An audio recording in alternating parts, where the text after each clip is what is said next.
Assalamu alaikum dear students. This is Mohammad Irfan Ansari. आज हमारा physical chemistry का ये दूसरा लेक्चर जो ऑनलाइन लेक्चर आपको दिया जा रहा है. केमिकल थर्मोडायनामिक्स हम स्टडी कर रहे थे.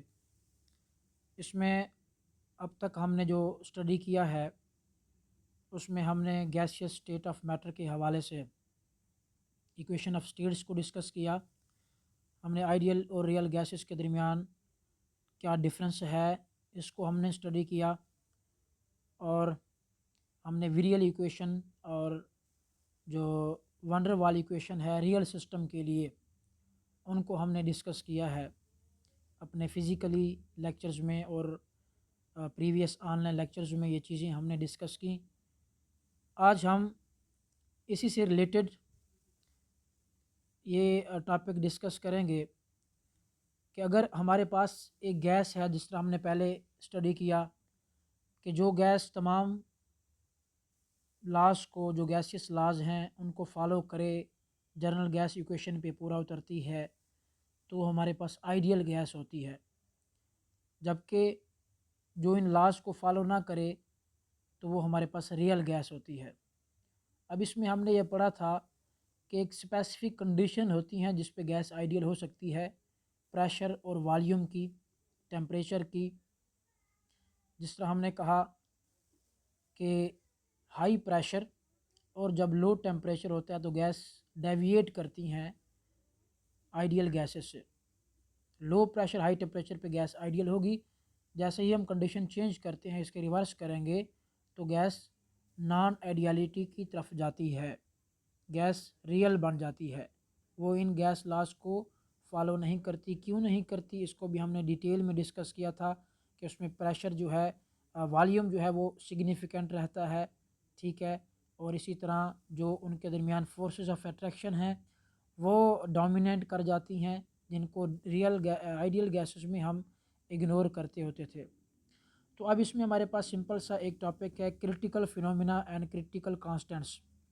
गैसेस के हवाले से जब हम किसी भी गैस को स्टडी करते हैं, गैसेस सिस्टम को, तो एक गैस को उसकी स्टेट जब हम चेंज करते हैं, स्टेट मतलब अगर सपोज़ एक गैस है, उसका टेम्परेचर 25 डिग्री सेंटीग्रेड है उस टाइम पे, प्रेशर 1 एटमॉस्फेरिक है, वॉल्यूम उसका 10 डेसीमीटर क्यूब है. अब जब तक कंडीशंस जो है ये माइक्रोस्कोपिक प्रॉपर्टीज़ इस सिस्टम की ये कांस्टेंट रहेंगी, तब तक वो हमारे पास गैस एक स्टेट में है. जब हम उसकी कोई एक पैरामीटर इसमें से चेंज करते हैं, उसका टेम्परेचर कम या ज़्यादा कर दें, उसका वॉल्यूम चेंज कर दें, उसका प्रेशर चेंज कर दें, नंबर ऑफ़ मोल्स जो है वो किसी भी हवाले से चेंज कर देते हैं, तो गैस की स्टेट चेंज हो जाती है. यानी उसकी स्टेट जो है अब न्यू स्टेट में आ जाएगी जब हम उसका कोई एक पैरामीटर इसमें से चेंज करते हैं, उसको वेरिएबल करते हैं. अब होता क्या है, जैसे हमने डिस्कस किया, पहले स्टडी किया कि हम गैस के टेम्परेचर को डिक्रीज़ करेंगे. जैसे जैसे गैस का टेम्परेचर हम कम करते हैं या उसका प्रेशर बढ़ाएं, तो क्या होगा, दो इफ़ेक्ट होंगे. टेम्परेचर कम करेंगे, प्रेशर बढ़ाएंगे, तो मालिक्यूल्स करीब आएंगे, उनके दरमियान इंटर मालिकुलर फोर्सेस जो है वो डेवलप होंगी, मालिक्यूल एक दूसरे को अट्रैक्ट करेंगे. इसके अलावा उनका जो वॉल्यूम है गैस मालिक्यूल्स का, एक्चुअल वॉल्यूम, वो उस गैस के कंटेनर के वॉल्यूम के मुकाबले में जो है वो उसको इतना होगा कि हम उसको नेगलेक्ट नहीं कर सकते. तो ये एक रियल गैस की तरफ कंडीशन जाती है. जितना हम उसका प्रेशर बढ़ाते जाएंगे, टेम्परेचर लो करते जाएंगे, एक स्टेज आएगी कि इतनी ज़्यादा उनके दरमियान इंटरमालिक्यूलर फोर्सेस डेवलप हो जाएंगी कि मालिक्यूल जो है, गैस जो है वो गैस से लिक्विड में चेंज हो जाएगी, उसकी फेज़ ही चेंज हो जाएगी. ठीक है. तो ये कुछ स्पेसिफिक पॉइंट्स हैं, जो स्पेसिफिक वैल्यूज़ हैं प्रेशर, टेम्परेचर, वॉल्यूम के लिए. हर गैस के लिए उसकी नेचर पे डिपेंड करता है जिस पे गैस अपनी फेज़ को चेंज करता है. तो ये चीज़ हमने आज डिस्कस करनी है. इसका एक समरी थी इस पूरे टॉपिक की. इसको हम अब देखते हैं ये क्या है. तो क्रिटिकल फिनोमिना गैसेस के बारे में वो ये कहता है कि टिपिकली जो क्रिटिकल फिनोमिना का कंसेप्ट है, इसमें बेसिकली क्या होता है कि जब एक कोई गैस अपनी ट्रांजिशन करे अपनी फेज़ में, गैस जो है वो फेज़ चेंज करके लिक्विड में जा रही है, या लिक्विड जो है वो फेज़ चेंज करके सॉलिड में, या लिक्विड जो है वो फेज़ चेंज करके बैक गैस में आ रही है, तो जब ऐसा पॉइंट, ऐसा फिनोमिना जिसमें किसी सिस्टम के अंदर, कोई फिजिकल सिस्टम है, फिजिकल सिस्टम मतलब उस सिस्टम के अंदर हमारे पास गैस भी हो सकती है, लिक्विड भी हो सकती है, सॉलिड भी, कोई भी सिस्टम है, उसमें कोई भी चीज़ मौजूद है, अगर उसकी फेज़ चेंज होती है, जैसे भी हो कंडीशन, अब चेंज करेंगे, ज़ाहिर कंडीशंस चेंज करेंगे ना, प्रेशर, टेम्परेचर, वॉल्यूम की प्रॉपर्टीज़ को हम इस तरह से चेंज करेंगे कि एक वक्त में एक कंडीशंस पे वो, अगर हमारे पास गैसियस स्टेट में वो चीज़ मौजूद थी, तो एक ऐसी कंडीशन आएगी, अगर हम प्रेशर और टेम्परेचर को चेंज करते हैं, वो लिक्विड में चेंज हो जाएगी। अच्छा, मज़ीद उसकी जो अगर हम कंडीशन चेंज करते जाएँ, तो वो लिक्विड से फिर सॉलिड में चली जाएगी। तो ये जो फेज़ ट्रांजिशन का फिनोमिना है हमारे पास, इसको हम कहते हैं कि ये क्या है, ये क्रिटिकल फिनोमिना है। ठीक है, तो इसमें ज़ाहिर है हमारे पास टेम्परेचर की और प्रेशर की एक स्पेसिफिक वैल्यू होगी। ठीक है, अब इसमें गैसेस के हवाले से हमारे पास 3 क्रिटिकल कांस्टेंट हैं। अच्छा, फिर वो पॉइंट्स, टेम्परेचर और प्रेशर और वॉल्यूम की वो वैल्यूज़ जिस पे एक गैस अपनी ट्रांजिशन चेंज कर, अपनी फेज़ जो है चेंज करती है, गैस से लिक्विड में जाती है, जिस प्रेशर पे वो लिक्विड में जाएगी वो प्रेशर क्रिटिकल प्रेशर कहलाएगा। ठीक है, जिस टेम्परेचर पे वो लिक्विड में चेंज होगी वो क्रिटिकल टेम्परेचर कहलाएगा। जिस वॉल्यूम पे एक गैस जो है अपनी फेज़ चेंज करके लिक्विड में जाएगी वो वॉल्यूम क्रिटिकल वॉल्यूम कहलाएगा। तो लफ्ज़ क्रिटिकल क्या है, एक क्रिटिकल, बहुत क्रिटिकल का मतलब इंपॉर्टेंट, वेरी इंपॉर्टेंट चीज़, कि एक ऐसा पॉइंट तो है, ऐसी चीज़ तो है जिस पे आप गैस अपनी फेज़ ही टोटली जो है वो चेंज कर रही है, गैस से बिल्कुल लिक्विड में जा रही है। वैसे हम प्रेशर टेम्परेचर बढ़ाते रहें, चेंज करते रहें, गैस गैस ही रहे, उसमें थोड़ी बहुत वॉल्यूम उसका चेंज हो, प्रेशर चेंज हो, लेकिन स्टेट उसकी जो फेज़ है वो चेंज ना हो। ठीक है, सपोज हमारे पास गैस थी, एक कंटेनर के अंदर ऑक्सीजन गैस है, उसका टेम्परेचर हमने क्या किया, टेम्परेचर बढ़ाया। ठीक है, या टेम्परेचर कम करेंगे तो मालिक्यूल्स करीब आएंगे, लेकिन वो गैस ही रहेगी। मालिक्यूल करीब आए, वॉल्यूम कम हुआ टेम्परेचर कम करने से, ठीक है, उसकी स्टेट चेंज हो रही है, उसकी कंडीशंस चेंज हो रही हैं, लेकिन गैस से वो किसी फेज़ में नहीं जा रही, गैस ही मौजूद है, सारे मालिक्यूल गैसियस फॉर्म में है। लेकिन वही ऑक्सीजन मालिक्यूल, अगर हम उसका इतनी कंडीशन चेंज करते हैं, टेम्परेचर इतना उसका कम कर दें या इतना प्रेशर बढ़ा दें कि वो ऑक्सीजन गैस गैस ना रहे, लिक्विड बन जाए, तो अब ये जिस पॉइंट पे, जिस टेम्परेचर पे, जिस प्रेशर पे, जिस वॉल्यूम पे ऑक्सीजन गैस लिक्विड में चेंज होगी, ये हमारे पास क्रिटिकल पॉइंट्स कहलाएंगे। इनको क्रिटिकल टेम्परेचर, क्रिटिकल वॉल्यूम और क्रिटिकल प्रेशर कहा जाएगा। तो ये एक सिंपल, बिल्कुल आसान सा कंसेप्ट है इसमें जो हम डिस्कस करते हैं। अब वही बातें हैं सारी लिखी हुई, इसको रीड कर देते हैं कि जब हमारे पास एक गैसियस सिस्टम जो है वो लिक्विड स्टेट में ट्रांसफ़र होता है, ठीक है, तो एक उसका वॉल्यूम जो है डिक्रीज़ हो जाता है, हमें पता है। जब गैस से आप लिक्विड में चेंज करेंगे तो कब लिक्विड में चेंज होगी, वॉल्यूम कम होगा ना, मालिक्यूल्स करीब आए, जितना जितना मालिक्यूल्स, पहले तो गैस के मालिक्यूल एक्सपेंडेड थे, दूर दूर थे, वॉल्यूम बहुत ज़्यादा था। अब उसका हम प्रेशर बढ़ाते आएंगे या टेम्परेचर कम करते आएंगे, वॉल्यूम मालिक्यूल्स जो है एक दूसरे के करीब आएंगे, तो वॉल्यूम उसका कम होता जाएगा। तो ये वॉल्यूम डिक्रीज किस तरह से आ सकती है, यार अगर एक गैस को आपने लिक्विफाई करना है, लिक्विड में चेंज करना है, तो उसके लिए क्या कंडीशन हो, मालिक्यूल्स को करीब लाए ना, मालिक्यूल गैस के करीब आएंगे तो ही लिक्विड में किसी पॉइंट पे जाके लिक्विड में चेंज हो जाएंगे। अब मालिक्यूल्स को करीब लाना मतलब वॉल्यूम कम करना है। वॉल्यूम कम करने के लिए दो तरीकों से हमने पढ़ा, हम वॉल्यूम को कम कर सकते हैं। कैसे, या तो गैस को प्रेस करें, यानी उसका प्रेशर इंक्रीज करें, जितना उसका प्रेशर बढ़ाते जाएंगे, ठीक है, तो उसका वॉल्यूम जो है वो डिक्रीज़ होगा। बोयल लॉ के मुताबिक प्रेशर वॉल्यूम इनवर्सली प्रोपोर्शनल, तो वॉल्यूम डिक्रीज़ होगा, मालिक्यूल्स करीब आएंगे। या दूसरा, टेम्परेचर कम करें, किसी चीज़ को जब हम फ्रीज़ करते हैं, मालिक्यूल्स को करीब लेके आते हैं, ठंडा करते हैं, तो उसका क्या टेम्परेचर कम करते हैं। उसके रिवर्स में अगर टेम्परेचर बढ़ाएं वो तो मालिक्यूल्स दूर दूर जाएंगे, वॉल्यूम बढ़ेगा। टेम्परेचर और वॉल्यूम का डायरेक्ट रिलेशन, चार्ल्स लॉ। तो ये दो कंडीशन से हम किसी गैस को लिक्विड में चेंज कर सकते हैं, उसके वॉल्यूम को डिक्रीज़ कर सकते हैं। कैसे, कि या उसका प्रेशर बढ़ाएं या उसका टेम्परेचर कम करें।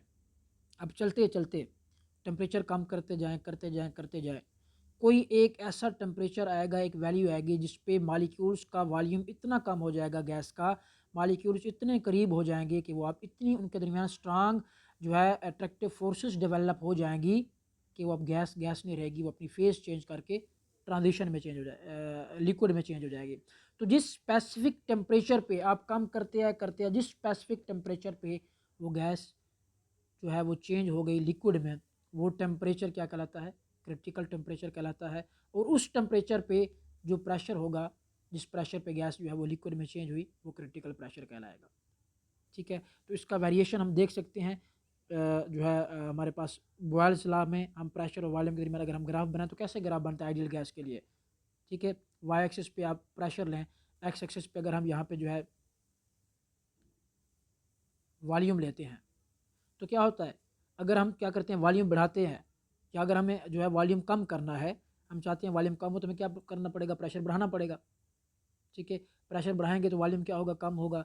या अगर हम प्रेशर जो है वॉल्यूम जो है बढ़ाती हैं तो प्रेशर डिक्रीज होगा, इन्वर्स रिलेशन है इसका।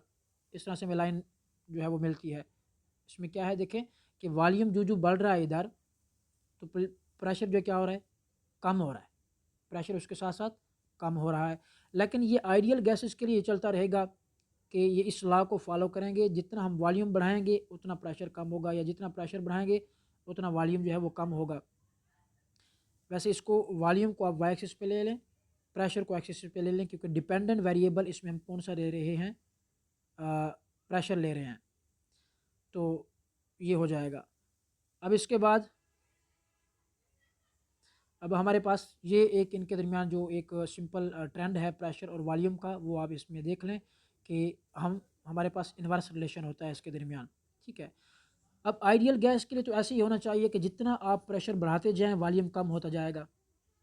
लेकिन एक पॉइंट आएगा प्रेशर का कि उसके बाद अगर आप प्रेशर जो है वो बढ़ाएंगे वॉल्यूम उसके अकॉर्डिंगली, जो हमारे पास बॉयल लॉ कहता है, लीनियर फॉर्म में लीनियर स्ट्रेट लाइन उसकी डिक्रीजिंग लाइन नहीं आएगी।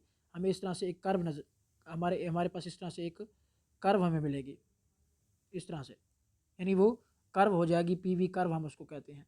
तो जिस पॉइंट पे उसमें एक वेरिएशन आई, उसमें स्ट्रेट लाइन जो है वो कर्व में चेंज होती है, वो प्रेशर की वैल्यू हमारे पास क्रिटिकल प्रेशर कहलाती है। ठीक है,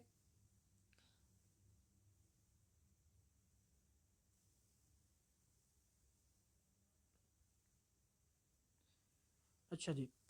अब इसको इसकी डेफिनेशन सारी जो इसमें डिस्कशन थी, क्रिटिकल टेम्परेचर क्या होता है, प्रेशर क्या होता है, किस तरह से गैस जो है वो लिक्विड में चेंज होती है, तो वो हमने डिस्कस कर लिया। अब ये वो सारे डेफिनेशन उसकी आती हैं, इसको रीड आउट करते हैं। क्रिटिकल टेम्परेचर वो characteristic temperature of a gas. Characteristic का मतलब होता है कि ये सिर्फ एक स्पेसिफिक गैस, उसी गैस के साथ जो है ये लिंक्ड है, यानी हर गैस का एक टेम्परेचर की, क्रिटिकल टेम्परेचर की वैल्यू ही अपनी ही होगी, स्पेसिफिक होगी। तो वो टेम्परेचर की वैल्यू जिस पे एक गैस जो है वो लिक्विड में चेंज हो जाए, वो टेम्परेचर क्रिटिकल टेम्परेचर कहलाता है। ठीक है, अब ये टेम्परेचर की वैल्यू फिक्स्ड होगी। हमने कहा दो चीज़ें हैं, टेम्परेचर कम करें या वॉल्यूम बढ़ाएं। अब इस बात को समझेंगे। लेट्स सी हमारे पास ऑक्सीजन है, उसका क्रिटिकल टेम्परेचर सपोज हम करते हैं कि वो हमारे पास 40 डिग्री सेंटीग्रेड या 20 डिग्री सेंटीग्रेड पे वो लिक्विड में चेंज हो जाती है। उसका टेम्परेचर कम करते हैं तो, या कार्बन डाइऑक्साइड के लिए 31 डिग्री होता है, तो कार्बन डाइऑक्साइड है 31 डिग्री सेंटीग्रेड पे ये गैस जो है लिक्विड में चेंज हो जाती है। ठीक है, और वॉल्यूम यानी इतना उसका कम हो जाता है। दूसरी कंडीशन थी हमारे पास प्रेशर बढ़ाएं, प्रेशर बढ़ाएं तो भी तो वॉल्यूम कम होता है ना, मॉलिक्यूल्स करीब आते हैं। लेकिन इसमें जो डोमिनेंट फैक्टर है वो टेम्परेचर है। टेम्परेचर क्रिटिकल टेम्परेचर पे पहुंचेगा, उसके बाद अब उस गैस का प्रेशर बढ़ाएंगे तो वो जो है वो लिक्विड में चेंज हो जाएगी। यानी इसका ये मतलब है कि अगर किसी गैस का क्रिटिकल टेम्परेचर 30 डिग्री सेंटीग्रेड है, वो 30 डिग्री सेंटीग्रेड पे लिक्विड में चेंज हो जाती है। आपने 30 नहीं किया, उसका 40 डिग्री रहने दिया, क्रिटिकल टेम्परेचर तक नहीं पहुँचे, आपने उसका प्रेशर बहुत ज़्यादा बढ़ा दिया। अगर सपोज वो क्रिटिकल प्रेशर उसका होता 10 एटमॉस्फेरिक पे, वो प्रेशर जो उसमें चेंज हो जाती है। लेकिन अगर उसका क्रिटिकल टेम्परेचर अभी नहीं पहुंचा, उसके पहुंचने से पहले आप उसका प्रेशर चाहे जितना मर्जी बढ़ा दें, गैस लिक्विड में चेंज नहीं होगी। क्रिटिकल टेम्परेचर मस्ट है। क्रिटिकल टेम्परेचर पहुंचने के बाद फिर नीचे आप कंटिन्यूसली उस गैस का प्रेशर बढ़ाते जाएं तो एक वैल्यू आएगी जिस प्रेशर पे वो गैस जो है वो क्या हो जाएगी, लिक्विड में चेंज हो जाएगी। तो क्रिटिकल टेम्परेचर पे पहुंचना मस्ट होता है हर गैस के लिए। उस टेम्परेचर पे फिर आप गैस को, उसके प्रेशर को बढ़ाएंगे तो उसका वॉल्यूम कम होगा और वो क्या होगी, लिक्विड में चेंज हो जाएगी। तो यही डेफिनेशन उसने यहाँ पे लिखी है क्या, कि in other words the temperature, वो temperature below which the continuous increase in pressure on a gas ultimately leads to its liquefaction। वही बात हो गई ना कि ये वो वाला टेम्परेचर है, उस टेम्परेचर पे गैस को पहले ले जाएं, ठीक है, 30 डिग्री अगर उसका क्रिटिकल टेम्परेचर उस पे ले जाए। उसके बाद फिर उसका जितना अभी प्रेशर है उसका प्रेशर बढ़ाते जाएँ, बढ़ाते जाएँ, बढ़ाते जाएँ, क्रिटिकल टेम्परेचर अब कांस्टेंट हो जाएगा, ठीक है। उसके बाद उसका प्रेशर बढ़ाते जाएँ तो एक वक्त आएगा एक स्पेसिफिक प्रेशर पे वो लिक्विड में चेंज हो जाएगी। लेकिन अगर क्रिटिकल टेम्परेचर से आपने क्रिटिकल टेम्परेचर पे गैस को नहीं रखा, उसका क्रिटिकल टेम्परेचर 30 था, आपने 35 डिग्री पे रख के उसका प्रेशर चाहे जितना मर्जी बढ़ा लें, गैस लिक्विड में चेंज नहीं होगी। ये सिंपल सा इसका कंसेप्ट है। एग्जांपल वी है कि कार्बन डाइऑक्साइड का क्रिटिकल टेम्परेचर 31.1 डिग्री सेंटीग्रेड है, तो इसका मतलब ये है कि कार्बन डाइऑक्साइड को इससे अबाव टेम्परेचर पे लिक्विड में चेंज करना पॉसिबल ही नहीं है, प्रेशर जितना मर्जी बढ़ा दें। इस टेम्परेचर पे आएगी, उसके बाद प्रेशर बढ़ाएं तो ये गैस जो है वो लिक्विड में चेंज हो जाएगी। अच्छा, क्रिटिकल प्रेशर वही हो गया कि क्रिटिकल टेम्परेचर किसी गैस का पहुंचने के बाद फिर आप उसका प्रेशर बढ़ाते हैं, बढ़ाते हैं, बढ़ाते हैं, तो जिस प्रेशर पे जाके वो गैस जो है लिक्विड में चेंज होती है वो क्रिटिकल प्रेशर है। लेकिन इसमें इस चीज़ का बार बार मैंने इसको रिपीट कर रहा हूँ, ख्याल करना ज़रूरी है, क्रिटिकल टेम्परेचर पहले आपने अटेन किया हुआ हो। क्रिटिकल टेम्परेचर पे अगर वो गैस नहीं होगी, उस पे अगर आप उसका प्रेशर चाहे जितना मर्जी बढ़ा देंगे वो लिक्विड में चेंज नहीं होगी। क्रिटिकल टेम्परेचर अटेन होने के बाद फिर आप उसका प्रेशर बढ़ाते हैं तो एक वैल्यू आएगी प्रेशर की जिस पे वो गैस जो है वो लिक्विड में चेंज हो जाएगी, ठीक है। तो वही है कि minimum pressure which must be apply to a gas at its critical temperature, कि गैस है उसके क्रिटिकल टेम्परेचर को उसको हमने रखा हुआ है, फिर आप उसको कितना हम कम से कम प्रेशर दें कि वो गैस जो है लिक्विड में चेंज हो जाए, वो प्रेशर हमारे पास क्रिटिकल प्रेशर कहलाता है। अब ये है कि क्रिटिकल पॉइंट पे, यानी जब एक गैस को हमने रखा हुआ है उसकी स्टेट अब इस टाइम ये है कि जिस तरह कार्बन डाइऑक्साइड गैस है उसका 31.1 डिग्री क्रिटिकल टेम्परेचर है, हमने वही टेम्परेचर उसको दे दिया। उसका क्रिटिकल प्रेशर जो है वो 72.9 एटमॉस्फेयर है, वो भी हमने उसको दे दिया। अब इस टेम्परेचर और इस प्रेशर पे अब ये जो पॉइंट्स हैं ये उसकी क्रिटिकल पॉइंट कहलाता है या क्रिटिकल स्टेट कहलाता है। क्रिटिकल क्यों कि बड़ी नाजुक सूरत हाल है, उसके लिए जो है अपनी स्टेट, अपनी फेज़, अपनी जो शनाख्त बचाने का एक बड़ा जो है मसला है, उसके लिए ज़िंदगी और मौत का मसला है कि एक साइड पे थोड़ा सा टेम्परेचर हम क्रिटिकल टेम्परेचर थोड़ा सा कम करते हैं वो लिक्विड में चली जाती है, क्रिटिकल टेम्परेचर से थोड़ा सा बढ़ाते हैं वो गैस टोटली जो है वो गैस बन जाती है। तो ये बड़ी क्रिटिकल सिचुएशन है उसके लिए।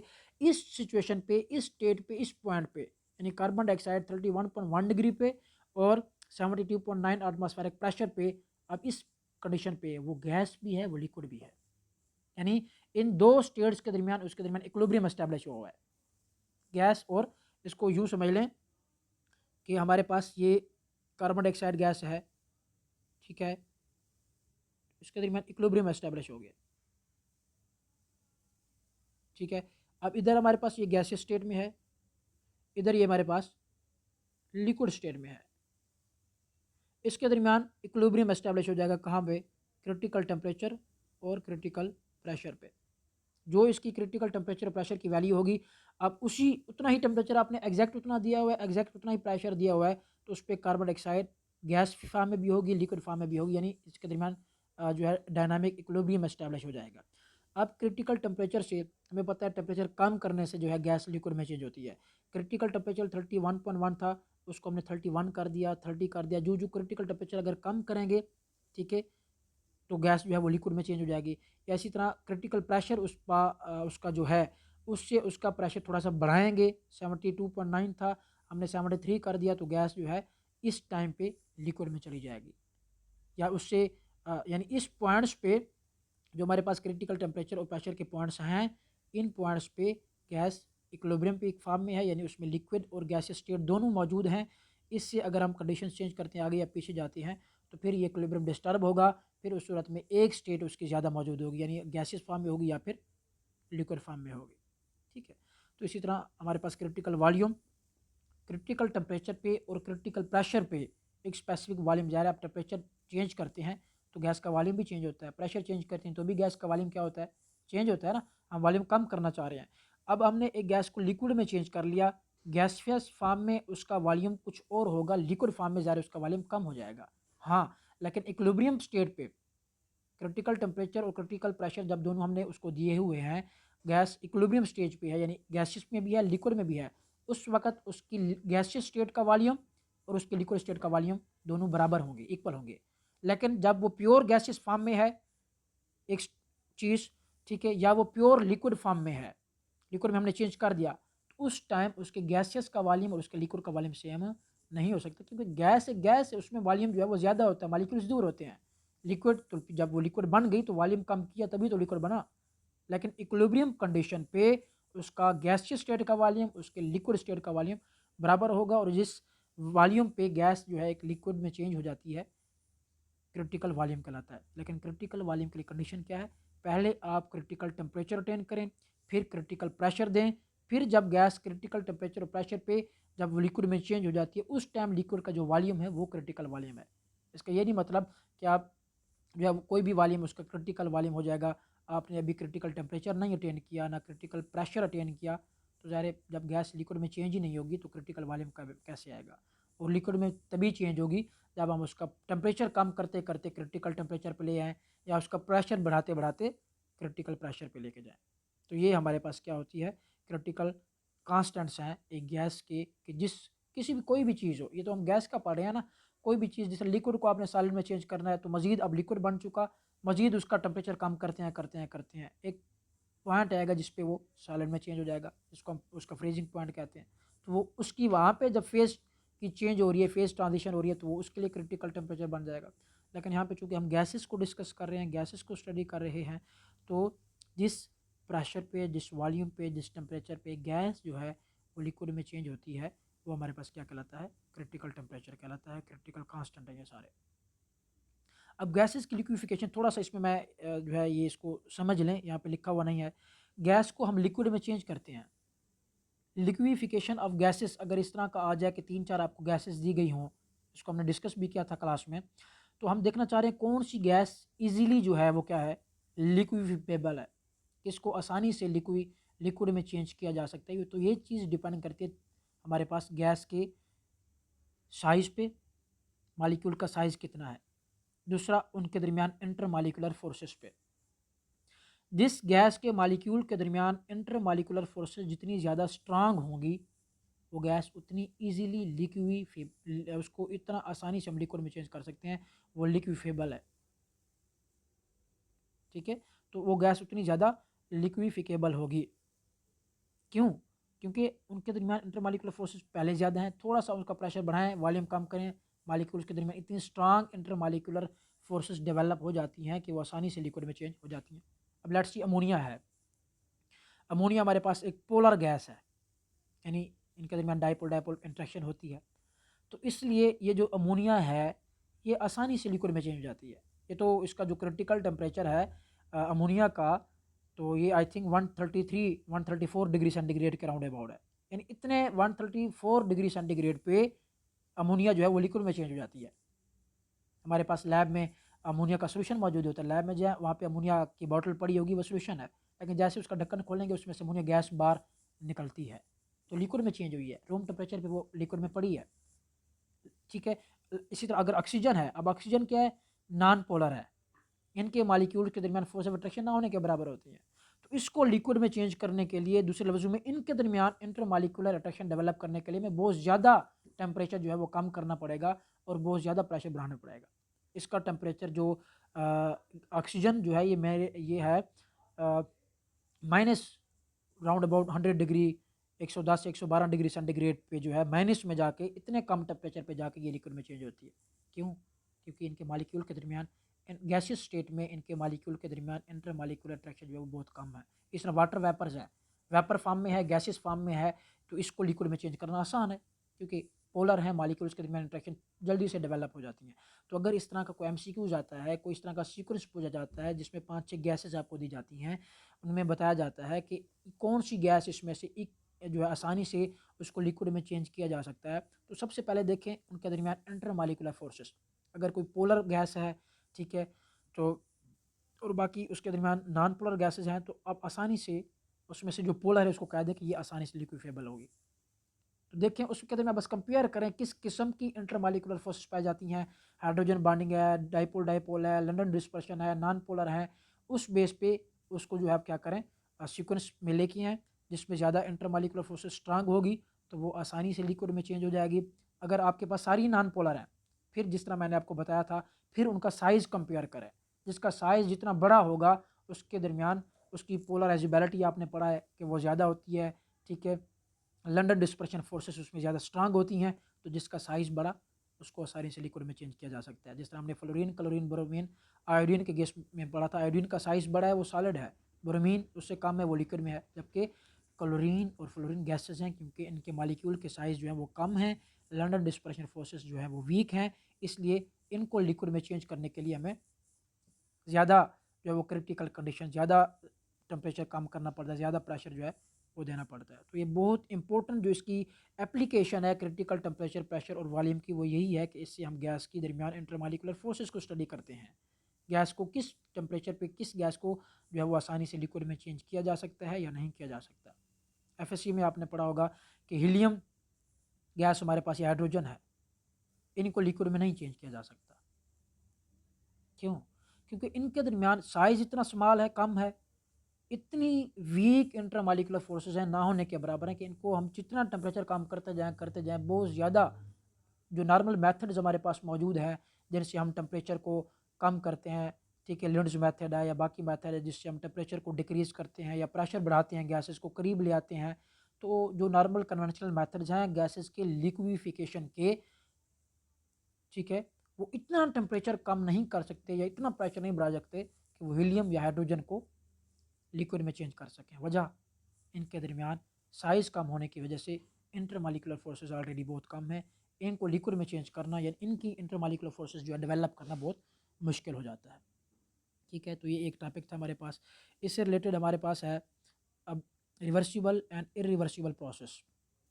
ये भी केमिकल थर्मोडायनामिक्स में आपने पढ़ा है, ठीक है, कि रिवर्सिबल रिएक्शन क्या होता है या इरिवर्सिबल रिएक्शंस तो हमने पढ़े हैं, यहाँ पे प्रोसेस की टर्म में उसको लेंगे। रिवर्सिबल प्रोसेस वो होता है हमारे पास कि जो दोनों डायरेक्शंस में चले, फॉरवर्ड भी जाए बैक भी है। जिस तरह केमिकल रिएक्शंस आप पढ़ते हैं, एक रिएक्शन है आपके पास, उसको हम लिखते हैं कि ए जो है इट गोज़ टू बी।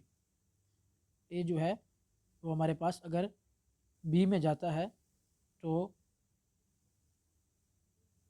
दोनों डायरेक्शन में, ए जो है वो बी में जाता है, ठीक है, और बी वापस जो है वो ए में आता है। इस तरह का अगर कोई रिएक्शन होता है जो दोनों साइडों पे फॉरवर्ड रिएक्शन भी हो रिवर्स भी हो तो वो रिवर्सिबल रिएक्शन कहलाएगा। केमिकल थर्मोडायनामिक्स में रिवर्सिबल प्रोसेस वो होगा कि अगर वो एक डायरेक्शन पे प्रोसीड करे, ठीक है, इसमें रिवर्सिबल प्रोसेस वो होगा कि वो अपनी इनिशियल स्टेज से चले, यानी ए से, ए जो है वो बी में जाता है, बी से वो सी में जाता है, सी से वो डी में जाता है, डी से वापस ए में आता है, तो वो हमारे पास रिवर्सिबल होगा। यानी केमिकल थर्मोडायनामिक्स में हम उस प्रोसेस को रिवर्सिबल प्रोसेस कहते हैं जो जहाँ से चले वहीं वापस आए। अपनी इनिशियल कंडीशन ए से चला था, घूम घुमा के बी सी डी अपना हो के वापस इनिशियल कंडीशन पे वापस आता है, तो वो रिवर्सिबल प्रोसेस होता है।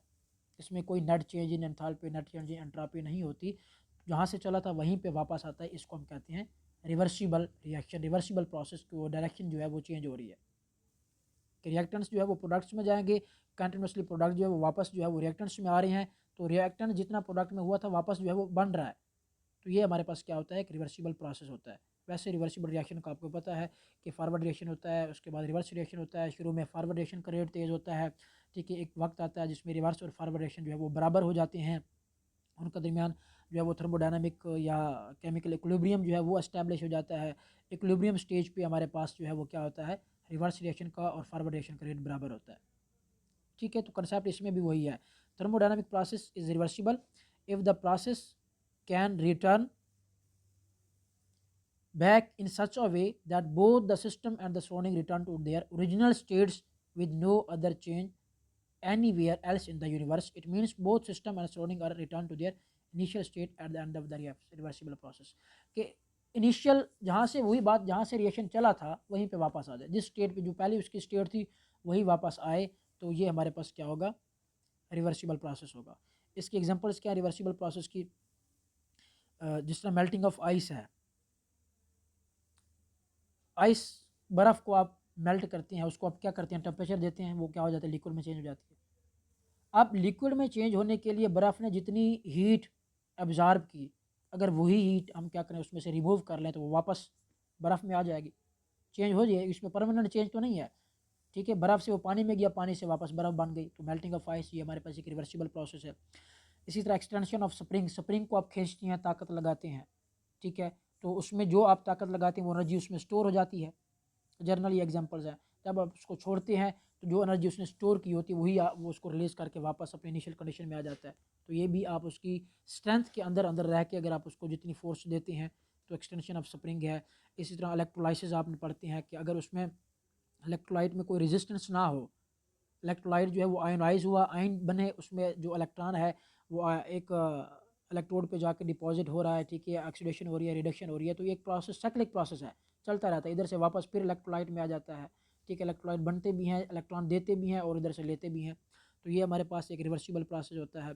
इस तरह सॉलिड्स की फ्रिक्शन लेस मोशन है, अब सॉलिड को मूव करा रहे हैं लेकिन उसमें कोई फ्रिक्शन नहीं है, कोई ऐसी चीज़ नहीं है जो उसकी मोशन को रोके, तो वो चलती रहेगी, ठीक है। इसी तरह ये हमारे पास जितने आइडियाबैटिक एसोथर्मल प्रोसेस जितने भी साइक्लिक वे में हों, एक साइकिल में चलें, ठीक है, वो हमारे पास सारे क्या होते हैं, रिवर्सिबल प्रोसेस होते हैं। और इसके अपोजिट इरिवर्सिबल प्रोसेस है कि अगर सिर्फ एक ही डायरेक्शन में फॉरवर्ड डायरेक्शन में कोई रिएक्शन जाता है तो वो रिवर्सिबल इरिवर्सिबल रिएक्शन कहलाता है।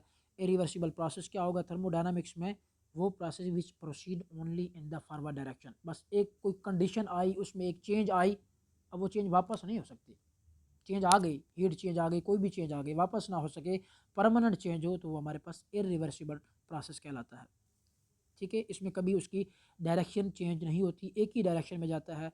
ये वो प्रोसेस है जिसमें रिएक्टेंट्स कम्प्लीटली ख़त्म हो जाते हैं, कंज्यूम हो जाते हैं और प्रोडक्ट बन जाता है, प्रोडक्ट वापस रिएक्टेंट में नहीं आता। तो सिंपल चीज़ें हैं। In an irreversible process a large amount of energy is required to start the chemical. अब ये भी है, अब इसको अब स्टार्ट करना है, रिवर्सिबल प्रोसेस वापस नहीं आना, अब उसको ज़बरदस्ती जो है वो किसी उसमें भेज रहे हैं, ठीक है, उसके अंदर परमानेंट चेंज लेके आ रहे हैं, तो उसमें क्या करना पड़ेगा, एनर्जी जो है वो देनी पड़ती है और एक ही स्टेप में रिएक्शन होगा, ठीक है। अच्छा, अब इसमें हमारे पास जो है वो कहता है कि डायनामिक इक्विलिब्रियम एस्टेब्लिश नहीं होता है। इक्विलिब्रियम तो तब हो जब दोनों साइडों पे बराबर का काम हो, रिएक्शन फॉरवर्ड भी जा रहा हो, रिवर्स भी आ रहा हो, तब उसमें इक्विलिब्रियम जो है एस्टेब्लिश होने के चांसेस होते हैं। यहाँ पे इक्विलिब्रियम जो है वो एस्टेब्लिश नहीं होता, बस फॉरवर्ड रिएक्शन जो है हुआ और हमारे पास ओरिजिनल स्टेट से जहाँ से वो चला था और फाइनल स्टेट में गया, प्रोडक्ट बन गया, वापस ओरिजिनल स्टेट में नहीं आता। इसके एग्जांपल्स में रिलेटिव मोशन विद फ्रिक्शन, अब अगर आपने कोई बॉल फेंकी, कुछ भी चीज़ अगर मूव कर रही है, अगर वो साथ साथ उसमें फ्रिक्शन है, रगड़ है, कोई चीज़ रोक रही है, तो एट द एंड जो है वो जाके रुक जाएगी। अब वो दोबारा जो है बगैर उस पर एनर्जी लगाए वो वापस उस मोशन में नहीं आ सकती, दोबारा उसको बॉल को मोशन में उतनी स्पीड पे लेके आना आ जा रहे हैं तो उसको जो है दोबारा किक लगानी पड़ेगी और फिर वो जो है एक वक्त आते आते उसमें चूँकि ओरिजिनल कंडीशन में वो वापस खुद ब खुद जो है वो नहीं आएगी। इसी तरह dissolution of solid in solvent, एक सॉल्वेंट में पानी में आपने नमक वगैरह कोई चीज़ हल की, वो उसमें सॉल्युबल हो गई, अब वापस जो है वो बगैर एनर्जी उसको लगाए वापस खुद ब खुद जो है वो सॉल्यूट वापस नहीं बनेगा, ठीक है। इसी तरह दो गैसेज को आपने डिफ्यूज़ किया, छोड़ दिया आपस में, वापस में डिफ्यूज़ हो गए, मिक्स हो गया, आप उसको कैसे सेपरेट करेंगे।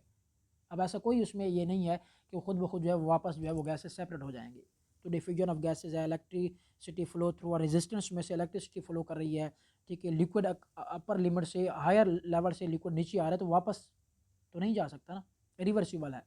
ऊंचाई से पानी जो है वो बह रहा है आ रहा है नीचे, तो ये तो खुद ब खुद आएगा लेकिन वापस खुद ब खुद नहीं जाएगा, तो इसलिए इरिवर्सिबल प्रोसेस। और इरिवर्सिबल प्रोसेस जो है याद रखिए स्पॉन्टेनियस होते हैं, खुद ब खुद होते हैं, ठीक है। इरिवर्सिबल प्रोसेस मोस्टली हम इनको स्पॉन्टेनियस प्रोसेस भी कहते हैं। तो ये इसमें कुछ चीज़ें हैं, इसको ये आप समझें, बहुत आसान ही प्रोसेस हैं, ठीक है, कोई मुश्किल नहीं है, चीज़ें आपने पढ़ी हुई हैं, इसको बुक से भी रीड करें और ये भी इसमें चीज़ें हैं। और इस लेक्चर को आपने सुन के अपने पास लिख के आना है, नेक्स्ट फिजिकली जो लेक्चर होगा उसमें ये आपकी असाइनमेंट होगी, मैं चेक करूँगा कि आपने ये लेक्चर लिखे हुए हैं, सुने हुए हैं या नहीं लिखे हुए, ठीक है। क्योंकि एक लेक्चर आपका ऑनलाइन चलेगा तो ये भी साथ साथ आप लोगों ने तैयार करने होते हैं। अगर ऑनलाइन नहीं सुनेंगे तो फिजिकली की समझ नहीं आएगी, अगर फिजिकली नहीं समझे होंगे तो ऑनलाइन नहीं समझ आएगी। तो साथ का काम साथ साथ करते हैं, जैसे ही आपको ये लेक्चर मिले इसको सुने और अपने पास इसके पॉइंट्स लिखें, जो क्वेश्चन है, जो समझ नहीं आए कोई पॉइंट की, तो उसको हम फिजिकली लेक्चर में डिस्कस कर लेंगे। Thank you.